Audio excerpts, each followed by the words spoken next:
Mais tout d'abord, donc, les 7 ans de l'explosion de l'usine AZF qui, le 21 septembre 2001, a fait 30 morts, des milliers de blessés et de sinistrés. Pour ne pas oublier, cette année, plusieurs initiatives ont été prises. D'abord, ce mémorial de la catastrophe, je vous le disais, qui sera dévoilé ce week-end. Il se situe à hauteur de la rue Bernadette. Et puis, ce site internet qui compile les vidéos et les archives relatifs à la catastrophe lancée par l'association des sinistrés du 21 septembre. Reportage tout de suite avec Samuel Prieur. Les années passent, mais les souvenirs restent tenaces.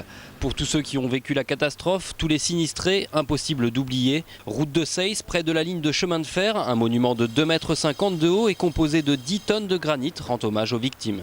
Il y a des bancs, les gens, il y a un espace vert, les gens pourront venir se recueillir quand ils le voudront. Je trouve que cela est bien pour tous les Toulousains et les Toulousaines. Cette stèle ici, c'est un remerciement pour toute cette souffrance qu'il y a eu vers les sinistrés. A noter que cette stèle vient remplacer le mémorial situé au centre du rond-point du 21 septembre qui s'était avéré inadapté puisque détruit involontairement à 2 reprises par des automobilistes. Autre moyen de se souvenir, bien différent celui-ci, Internet grâce à l'association des sinistrés du 21 septembre.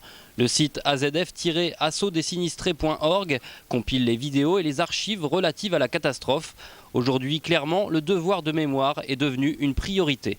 Et ce qui est nouveau, c'est d'abord l'apport de documents des archives départementales, des contributions importantes et puis un récapitulatif historique, objectif. On se doit de contribuer et je pourrais dire que pour l'association des sinistrés, le meilleur mémorial, ça sera celui-là. Ce souvenir encore et toujours, 7 ans après la catastrophe, une messe sera célébrée à l'église de la Fourguette en l'honneur des disparus.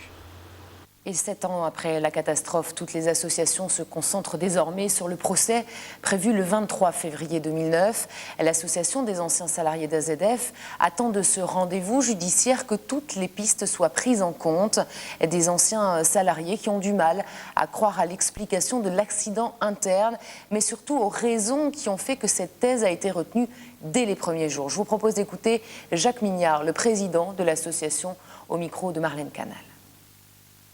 Nous avons quelques craintes que le procès ne débouche pas sur une explication crédible, dans la mesure où l'instruction et l'enquête étant menée autour d'une seule hypothèse, celle de l'accident, on a perdu dans le temps et dans l'espace des preuves qui auraient pu amener à une explication différente et qui correspondrait, elle, à ce qui s'est réellement passé. Nous allons produire des témoignages, nous allons faire entendre des gens qui n'ont jamais été entendus et qui auraient souhaité l'être. Nous essaierons de démontrer par leur intervention qu'il y a des explications qui ont été volontairement négligées. Et une soixantaine de parties civiles soutenues par l'association des sinistrés du 21 septembre vient de déposer une citation directe contre Total et Thierry Desmarest, le PDG du groupe pétrolier. Pour eux, le manquement aux règles de sécurité établies sur le site Grande Paroisse entre dans la politique générale d'économie de Total. Le groupe doit donc répondre pénalement au risque qu'il a fait courir aux Toulousains. Écoutez Christophe Leguevac, l'avocat de l'association. La société Grande Paroisse était une société très peu rentable. Elle était en perte. En 99-2000, elle avait eu 300 millions de francs, me semble-t-il, de pertes. Vous avez, dans le cadre de la directive Seveso 2, qui s'applique à ce type de site industriel, tout un tas de recommandations à suivre et à respecter.